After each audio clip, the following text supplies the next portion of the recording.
No início do ano, eu fiz uma prova para residência multiprofissional e no vídeo de hoje eu vim contar como foi a minha experiência, então quais foram as etapas que eu tive que fazer nessa prova e também quais foram os valores que eu tive que pagar. Se você é novo aqui no canal, seja bem-vindo. Meu nome é Neira Antunes, eu sou formada na Faculdade de Fisioterapia e aqui o canal é para eu falar a minha experiência com essa relação do curso e também com minha vida agora formada, então como vai ser a minha experiência em relação ao emprego e as oportunidades que eu vou ter ao longo do caminho. Então o objetivo desse canal aqui é contar mesmo a minha experiência para te ajudar a você ou que é recém-formado ou que já está formado há bastante tempo e trocar mesmo essa experiência para as pessoas saberem um pouquinho mais sobre a fisioterapia e também sobre como é essa vida pós-formada. Eu já gravei um vídeo aqui no canal sobre um concurso que eu fiz também no final do ano passado e eu gravei a minha experiência com ele, então também vou deixar ele linkado aqui. E diferente desse concurso que eu fiz assim porque surgiu mesmo a oportunidade, então eu não tinha me planejado. A residência era uma coisa que eu queria há bastante tempo. Então desde que eu entrei na faculdade em 2018, eu sabia que eu queria seguir na área de UTI neonatal e para seguir essa área, como uma área muito específica, tinha duas opções. Ou eu podia fazer uma pós ou eu podia fazer uma residência. E se eu não me engano, quando eu comecei a faculdade, as únicas opções que eu tinha era para fazer a residência ou a pós era no Rio de Janeiro. Eu moro no estado do Rio de Janeiro, mas é no interior, então como o interior era um pouquinho mais difícil de fazer, eu sabia que as opções de eu fazer a pós ou a residência era só se eu fosse para o Rio de Janeiro.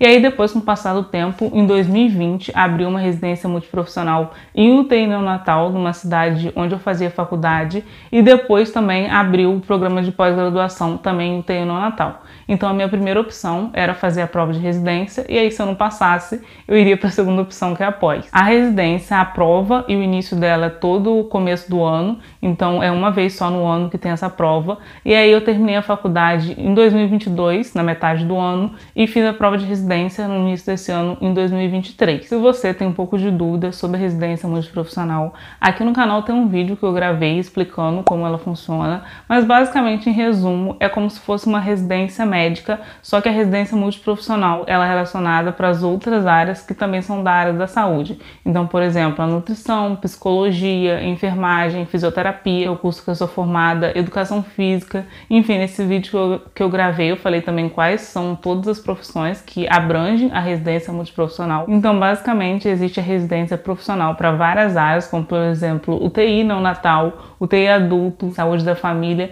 e aí depende também de cada região onde você mora para saber quais são as áreas que tem na sua região, também para saber quantas vagas tem em cada uma das profissões que eu falei que podem fazer a residência multiprofissional. A residência que eu queria fazer era a residência em UTI neonatal e no hospital que eu fiz a prova eram 5 vagas, então 2 para fisioterapia, 2 para enfermagem e 1 para psicologia. Então agora eu vou falar da parte específica do edital, como é que foi e também quais foram as etapas que eu fiz aí desde o pagamento até a última etapa da seletiva. Logo no início de janeiro saiu o edital, mas eu já sabia porque eu já estava acompanhando alguns editais antigos deles. Então no início de janeiro saiu o edital e só para vocês entenderem o cronograma, o edital saiu em janeiro, a prova da primeira etapa era dia 6 de fevereiro e a da segunda etapa era na semana seguinte. E a data da inscrição também era até dia 31 de janeiro e, se eu não me engano, o edital saiu no dia 10. Então foi um prazo aí de 21 dias para fazer a inscrição. Eu já tinha uma noção do que o edital ia pedir, porque eu já estava olhando os editais antigos. As provas específicas nesse hospital que eu fiz não tinha prova antiga e mais pra frente eu vou contar um pouquinho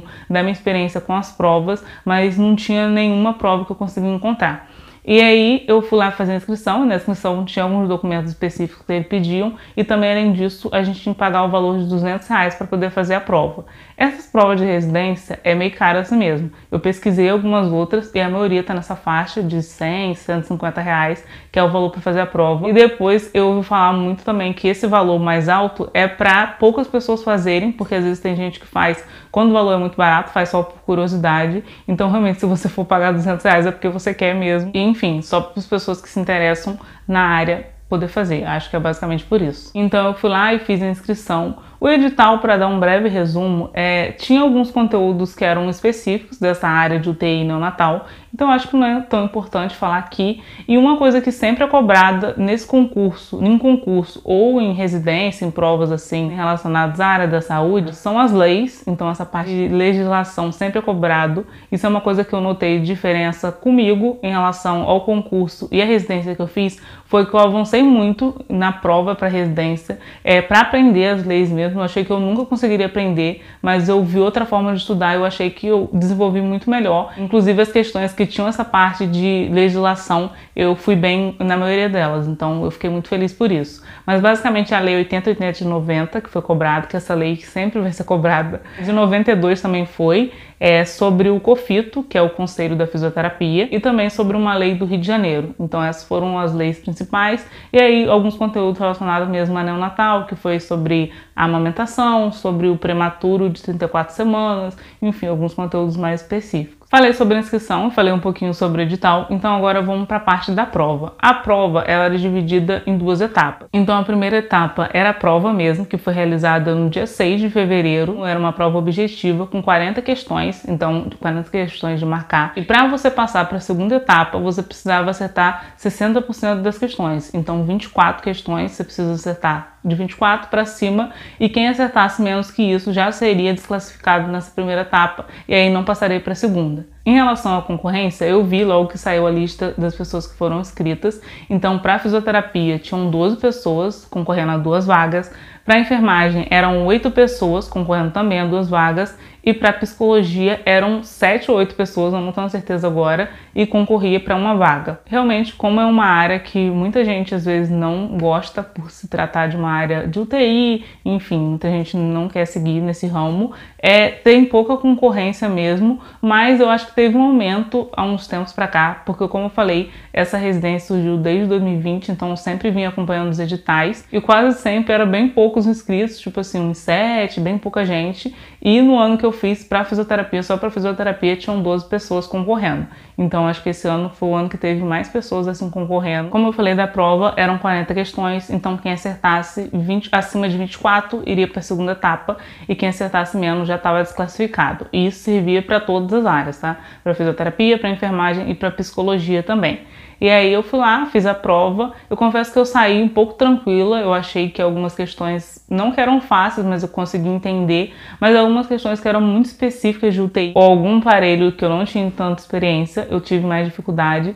Como eu falei, as questões de legislação eu achei que eu fui muito bem. Então isso pra mim, eu fiquei feliz nessa parte. Uma coisa relacionada à prova também é que a gente não podia levar ela pra casa. Então no dia eu descobri por que eu não achava a prova na internet, porque a gente não pode levar ela pra casa. E aí a gente fez a prova e no final eles deram uma folha em branco e você anotava as opções que você tinha marcado para logo depois que você saísse da sala você pudesse conferir aí quando eles liberassem o gabarito. Então depois que eu terminei a prova, que eu entreguei tudo e saí da sala, mais tarde quando eles lançaram o gabarito, eu consegui conferir ali pela folha as postas, mas as questões eu não lembrava em específico mais quais eram as questões que eu tinha acertado ou que eu tinha errado, porque como eu falei, eram 40 questões, então não tinha como eu gravar todas.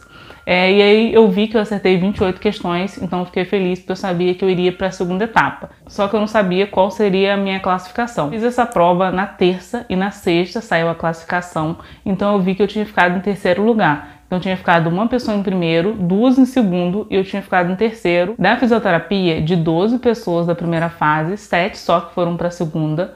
Da enfermagem, de 8 pessoas, 2 foram para a segunda, e da psicologia, de 7 a 8 pessoas, 3 foram para a segunda fase. Então a fisioterapia foi o que teve mais gente que foi para a segunda fase, e aí eu fui para a segunda etapa. Eu tinha ido um pouco de expectativa, mas eu confesso que eu já estava meio desanimada. A primeira etapa foi uma semana e a segunda etapa foi na semana seguinte. E a segunda etapa era uma entrevista e além dessa entrevista você tinha uma análise de currículo. A entrevista valia 20 pontos e a análise de currículo valia 10. E a prova anterior, que era com 40 questões, valia 70 pontos. Então no total somaria 100. Para análise de currículo, no edital, tinham lá algumas questões que iam ser avaliadas. Então, por exemplo, o CR ou coeficiente de rendimento, que é a média que você tem das notas na faculdade, as matérias específicas também da área de UTI neonatal. Então, tanto o seu CR como esse das matérias específicas, você tinha que ter tirado nota acima de 8. Então, se você tivesse tirado nota acima de 8, você receberia ali 1 ponto. Também tinha sobre participação em projetos científicos, participação em congressos e também experiência hospitalar, que valia ponto também. Essa experiência hospitalar eu não tinha, mas no todo, essa parte de análise de currículo eu fui tranquilo, fui bem. E as minhas notas também eram boas. A parte da entrevista, que eu acho que de todos pra mim foi o pior, eu não fui bem na entrevista. E aí quando eu saí eu já sabia que eu não tinha ido bem e que provavelmente eu não ia passar. E no mesmo dia eles lançaram o resultado final e eu sabia que eu não tinha passado e realmente não passei. Só que eu não sei a minha classificação. Porque quando eles lançaram o resultado final, eles só lançaram as pessoas que tinham sido aprovadas. Então, 2 de fisioterapia, os 2 de enfermagem e um de psicologia que tinha sido aprovada. E aí o resto não foi lançado. E aí foi isso, no dia que eu recebi a notícia que eu não tinha passado, eu fiquei bem triste, eu confesso. Isso foi em meados de fevereiro e a residência iria iniciar em março. E aí eu fiquei bem chateada, mas depois o tempo foi passando, enfim, outras coisas foram acontecendo, inclusive mais pra frente eu vou gravar um vídeo aqui contando o que aconteceu depois. E é isso, eu não sei se ano que vem eu vou fazer a prova de novo ou se eu vou começar uma pós por agora, eu tô decidindo, mas eu pretendo sim seguir nessa área de UTI neonatal, uma área que eu me identifiquei desde que eu comecei a faculdade, então fazendo pós ou fazendo residência eu pretendo seguir e pretendo também falar da experiência aqui pra vocês no canal, então se você se interessa, lembra de sempre clicar no joinha e se inscrever para acompanhar aí os vídeos que vão surgir aqui no canal. Eu espero que vocês tenham gostado do vídeo de hoje e que tenha informado aí vocês se você tem alguma curiosidade. Se você tiver alguma dúvida também pode deixar aqui nos comentários que eu vou tentar te responder. E muito obrigado por assistir esse vídeo e até o próximo.